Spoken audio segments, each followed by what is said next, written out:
It was early morning. A soft chill floated in the air, and the city was slowly waking up. The streets were calm, shops were just opening, and the sound of footsteps echoed gently on the road. IPS officer Ananya Singh, one of the most respected officers of the district, was walking toward the market with her mother, Kiran Devi. Despite her uniform and authority, Ananya looked peaceful, like a daughter enjoying a simple morning walk with her mother. Suddenly, her steps froze. Across the road, near a dirty drain, a man was bent over, cleaning filth with a tin bucket. His clothes were torn, his hands covered in mud, yet there was something strangely dignified about him. Ananya stared. Her heart began to pound. In a trembling voice, she said, "Mom, look there. That man, isn't he my father?"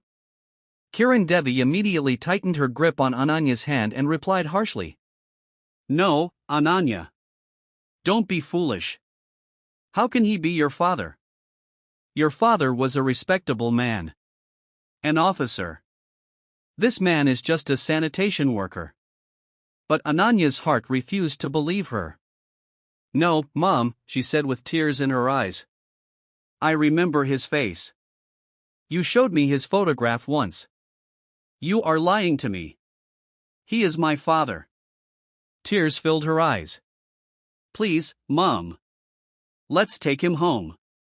Look at his condition." At that very moment, the man looked up. His eyes met Kiran Devi's. He recognized her instantly. His gaze dropped in shame, but his eyes carried 1,000 regrets. Ananya didn't need any more proof. Her tears confirmed the truth. But Kiran Devi pulled her away firmly. "Come, Ananya. He is not your father. You are mistaken." Ananya tried to free her hand. "Mom, please. Even if you divorced him, he is still my father. You may hate him, but I don't." Kiran Devi's face hardened. "If you bring that man into this house, I will leave. Choose your mother or that man." Ananya's heart shattered. She couldn't speak another word as her mother dragged her away. Behind them, Vivek Singh stood silently, watching every tea cooled on the end table, and the kitchen smelled of peach cobbler. The television softly murmured the news, and this was my quiet time when the joints eased, and I could simply live, serving no one. The front door slammed as if a storm had broken into the house. I didn't look. I knew exactly who it was. Derek walked in like he owned the place. Behind him, my daughter, Lena, carried shopping bags. Her shoulders were slumped, her eyes on the floor as if apologizing for taking up space. I didn't move.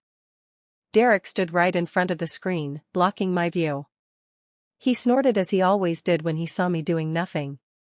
He picked up the remote and pressed the red button. The screen went dark. "To your room, old woman," he yelled. "I've got the game on. The family room is mine now." The silence became thick. I could hear his short, arrogant breathing, as if his shouting had purchased him a right. Very slowly, I shifted my gaze to Lena. She stood in the kitchen doorway, her knuckles white on the handles of the shopping bags. Our eyes met. I waited for one thing, the simplest thing, for her to say, "Don't you dare talk to my mother like that. This is her house." Lena lowered her head and started adjusting a bag as if something had shifted inside. That gesture struck harder than any scream. Derek's shout, noise. My daughter's silence, betrayal, a cold clarity washed over me. Not anger, not shame, just a clear, icy sobriety. 35 years at the county recorder's office teaches you one thing. Words don't matter. Documents always do. I rose. My knees clicked dryly. In that silence, the sound was like a formal seal.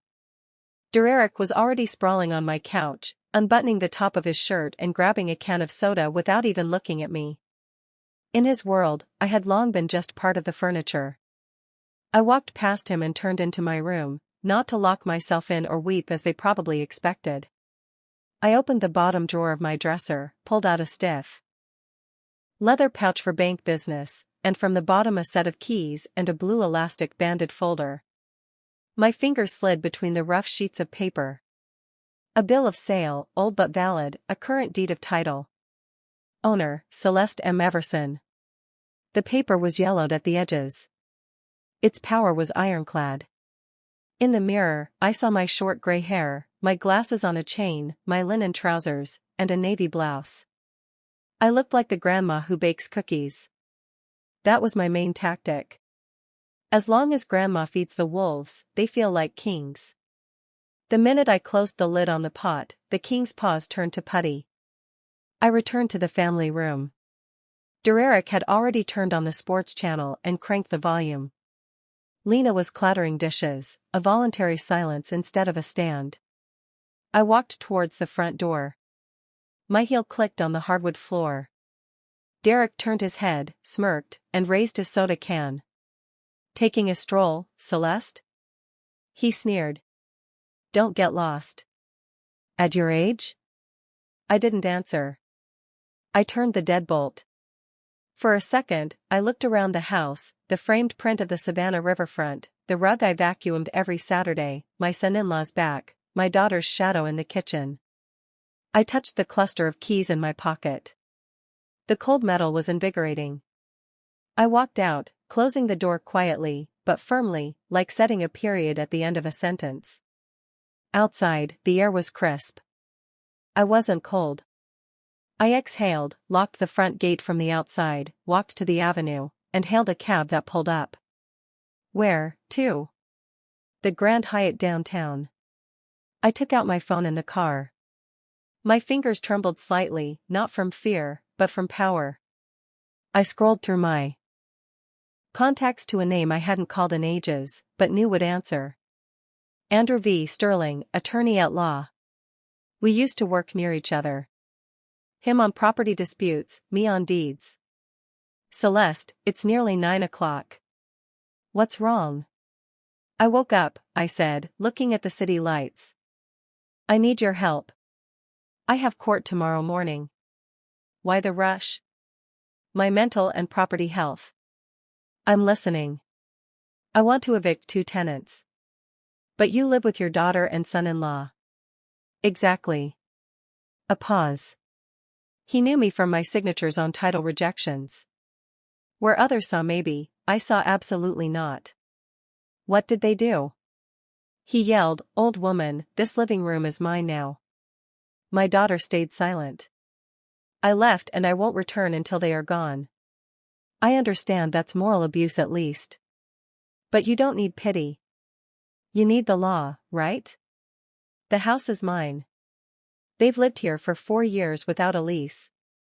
All at my expense. I need a notice to quit.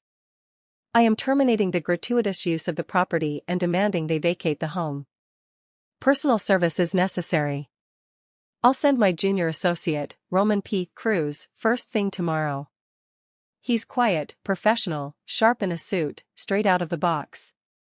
He delivers the news clearly. He'll do. We usually give 30 days. That's fine. And include a warning in the text. 24 hours to understand the reality. And upon vacating, they will be billed for back rent and a penalty for holding over. Accepted. You are determined. I'm wounded, and a wounded woman who knows her rights is dangerous. Prepare the documents. I'll be at your office by 8. I'll sign before court, then send Roman to my house. The taxi stopped at the hotel. The doorman threw open the door with more attention than my son-in-law had shown me in 10. That day, a daughter didn't just reunite her parents. She healed a broken story. Because sometimes, love doesn't return on its own. It waits for one brave heart.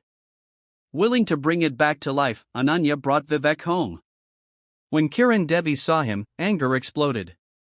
"I told you never to bring him here." Vivek turned to leave, but Ananya stood between them. "This is my home too. And he is my father." She knelt before her mother. "I don't need wealth or status. I only need my father's shadow." Time stood still. Slowly, Kiran Devi's anger melted into tears. She looked at the man who once meant everything to her. Finally, she held his hand. Both cried, not from pain, but from release.